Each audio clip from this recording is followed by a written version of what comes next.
నేను அப்படிங்களா శుక్రవార పూజ ఫస్ట్ అది తిరిగి అది తిరిగి ఒక ஏழாமற்ற சுக்கிரன் விவாகத்தில் எல்லா விதமான காரியங்களும் ஜெயம். அதே போல இந்த சுக்கிரவாரத்தில் சுவாமி சட்டநாத சுவாமி ஆபத்தை ரட்சிப்பவர், ஆபதோத்தாரணர், வடுகநாதர், பால தண்டாயுதபாணி, ஆகாச பைரவர். அந்த சுவாமி தெற்கு பக்கம் பார்த்துருக்காராம். தெற்கு பக்கம் பார்த்துருக்க சுவாமிகள் நடராஜர், தட்சிணாமூர்த்தி, கணபதி, நம்ம ஊர்ல ஆகாச பைரவர். தெற்கு பக்கத்தில் காரணம் என்னன்னா, தெற்க யமனுக்குள்ள இடம். யமன் சொன்ன உடனே நம்ம எல்லாரும் பயப்படுவோம். யமதர்மாவுடைய இடம் வந்து தெற்க. சுவாமி சங்கநாத சுவாமி யமதர்மா ராஜாவுக்கு குருவாங்க. நம்ம எல்லாரும் தர்மமா இருந்தோம்னா நமக்கு தர்ம பிரகாரமாக எல்லா காரியத்தையும் ஜெயமணி கொடுப்பாராம்.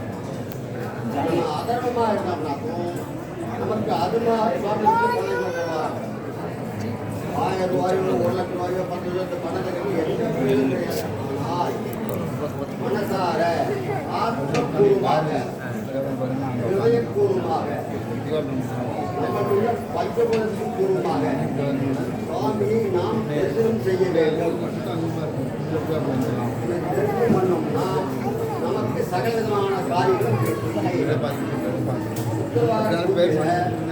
சுவாமிக்கு சட்டம் சாத்துறது எல்லாருக்கும் நமக்கு தனியாக கொடுத்து வாங்கி கொடுத்தா சாத்திடுவாங்க.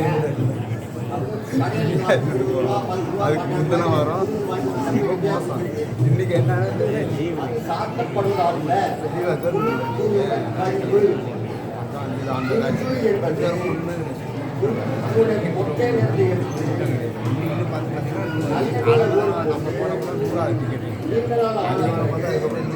இலக்கல்ல கடல் ஊட்டு பண்ணி மேலே காமிட்டோம்னா அந்த நல்லெண்ணெய் கீழே சொல்லி அதுக்கு தனியாக கிழிச்சிருக்காங்க.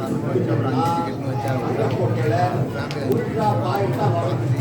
நீங்கள்லாம் உபயோகிச்சிருக்கீங்க. சுவாமிக்கு அப்ளை பண்ணுங்க. அதில் கலந்துட்டு விபூதி தான் உங்களுக்கு பிரசாதமாக கொடுக்குது.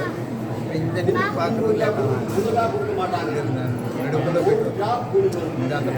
சுமாராக தற்சமயம் 24,000 ரூபா நீங்கள் பக்தி பூர்வமாக சுவாமியை தரிசனம் பண்ணால் போதுமானது. நமக்கு சுவாமி சகலமான சம்பளத்தை தருவார். அடுத்தபடியாக சுவாமிகளெல்லாம் பணிகரக்கூடிய சுவாமி தான்.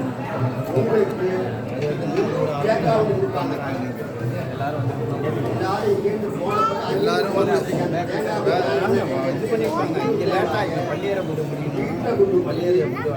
சுவாமிகிட்ட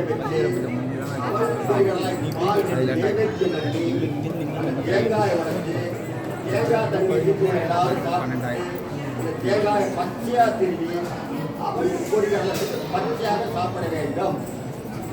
ஏன்னா அந்த சுவாமி நம்ம என்ன வேண்டிட்டு வர்றோமோ நமக்கு அப்படியே பூர்ணமாக கொடுக்குறாராம். அதனால சுவாமி பரிபூர்ண கலாச்சாரம் பேர்.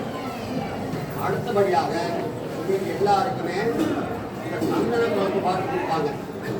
சந்தன குழம்பு பாட்டை வாங்கிட்டு கொண்டு சாப்பிட்டு வீட்டில் எல்லா பணியும் கொடுத்து அதுக்கு பின்பாக மிச்சம் இருந்தால் மேற்கூரையில் தெளிக்க வேண்டும். வீட்டில் மிச்சம் இருந்தால் அதே அந்த செடியில் மிச்ச வேண்டியது. அவ்வளோதான். இது செய்ய வேண்டியது என்னன்னா பிரார்த்தனை மட்டுமே முக்கியமானது. அனைவாக முக்கியமல்ல. நீங்கள் வாராவாரம் வந்து அடைய வேண்டாம். கொடுத்த சுவாமியை நேர்த்தியாக கூட்டாலே போய் மனம் சுவாமியை சகலமான சம்பத்து கொடுத்துருவார். அதனால் இவ்வளவு தூரம் வந்துட்டோம். ஒவ்வொரு வாரம் வர வேண்டிய அவசியம் இல்லை. ஒருபடியாக நிம்மதியாக இருந்து சுவாமியை மனப்பூர்வமாக பெருமை